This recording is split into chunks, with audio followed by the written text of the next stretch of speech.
à tous et bienvenue dans Jump, le podcast pour tous ceux qui, comme moi, veulent faire le grand saut dans l'entrepreneuriat. Pour ceux qui ne le savent pas encore, je m'appelle Sarah Boucher et il y a quelques mois, j'ai quitté mon job avec le projet fou de créer une entreprise, mais sans encore savoir laquelle. Pour m'aider à trouver ce projet, j'ai décidé de partir voyager et d'aller à la rencontre d'entrepreneurs, d'abord à Paris et à Londres, puis sur le continent américain. Après un mois passé au Mexique, j'ai atterri à... Il y a maintenant 2 semaines et 2 semaines seulement. Pas que le temps passe lentement ici, bien au contraire, mais j'ai l'impression d'y avoir vécu 10 vies différentes. En 2 semaines, j'ai habité dans 4 quartiers que tout oppose, ou presque. Du chic Upper East Side au dodgy Bushwick, en passant par le busy Midtown et le trendy West Village, on a du mal à croire qu'on est dans la même ville. On entend souvent que Shanghai ou Londres sont les nouveaux New York. Au risque de paraître old school, pour moi New York reste indétrôné et unique à bien des égards. Aucune ville ne semble aussi contrastée et pendant tout mon séjour et plusieurs fois par jour, je me faisais la réflexion « Only New York ». Souvent pour le meilleur et parfois pour le pire.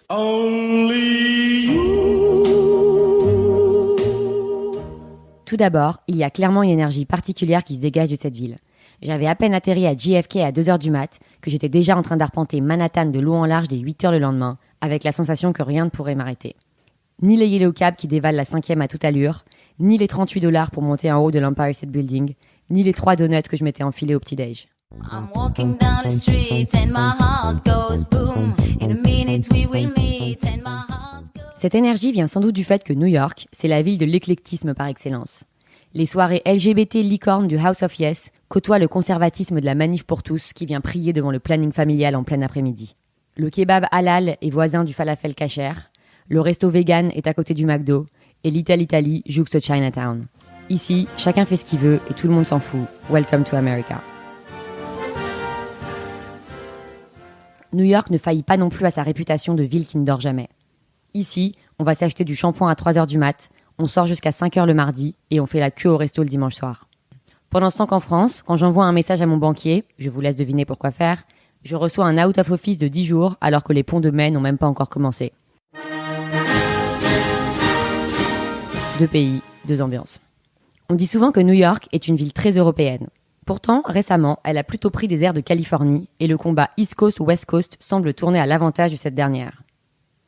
Le legging a remplacé le costard, le protein shake est le nouveau Cosmo, et dans tous les restos, les acai bowls et autres avocado toast ont envahi les menus. Mais rassurez-vous, la malbouffe n'a pas disparu, les restos végétariens sont devenus aussi gras que certains fast-food, et la bouteille d'eau reste plus chère que le coca, faut pas déconner. Car New York, ça reste quand même les États-Unis, et ce que la société de consommation peut avoir de pire. Une visite dans un supermarché donne presque mal au cœur. Les produits frais coûtent le double des plats préparés surgelés. La caissière nous met gentiment une bouteille d'eau avec une paille dans un double sac plastique gratuit. Les shampoings et les pots de yaourt de 1 litre s'empilent dans les coffres des Hummers garés devant des immeubles avec la clim à tous les étages. Bref, l'écologie, c'est pas gagné de ce côté de l'Atlantique. C'est l'effet papillon, petite cause, grande conséquence. Et il y a autre chose qui choque quand on va faire ses courses au supermarché. La plaquette de beurre est à $10, les œufs à 9 et le jus d'orange à 8. On comprend mieux pourquoi ici, le succès est une religion et l'argent une quasi-obsession. Il n'y a qu'à voir l'étendue des rayons de business book de Barnes & Noble, que je me suis bien sûr empressée d'aller arpenter.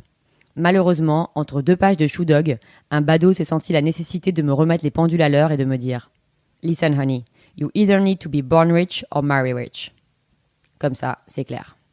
Parce qu'être riche, comme partout, ce n'est pas donné à tout le monde. Le penthouse avec vue sur la skyline n'est qu'à quelques blocs du taudis insalubre où grouillent cafards et souris. Sur les belles avenues de Manhattan, les traders pressés passent devant des sans-abri qui parlent tout seuls. Les yellow cabs du Upper East Side dépassent en klaxonnant le bus de Harlem, rempli de passagers exclusivement noirs. Certains diront que les ravages du capitalisme sont les mêmes partout, mais ici plus qu'ailleurs, on sent que ces 2 mondes se croisent, mais ne se voient pas. Pas étonnant que certains puissent se dire « New York, I love you, but you're bringing me down. » Enfin, ici, le statut social passe aussi par le fait d'être très occupé. Tout le monde est entre 2 avions pour SF ou LA et à 4 soirées le même soir auxquelles ils ont toutes prévu de passer. Pour autant, les gens trouvent quand même toujours un créneau pour vous voir, sont curieux et ont envie de vous aider. C'est le cas de tous les invités de ce podcast dont vous découvrirez les interviews dans les prochaines semaines et que j'en profite pour remercier ici. En conclusion, New York reste une ville exceptionnelle sur à peu près tous les plans. Exceptionnellement bruyante, fatigante, exorbitante, mais surtout exceptionnellement kiffante, grisante et étonnante. On part d'ici rempli d'un souffle nouveau et on se jure de revenir le plus vite possible dans cette jungle de béton où tout semble possible.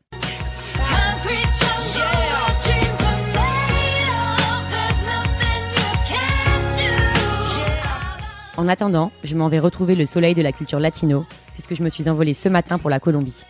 Bon week-end à tous et à la semaine prochaine pour de nouvelles aventures.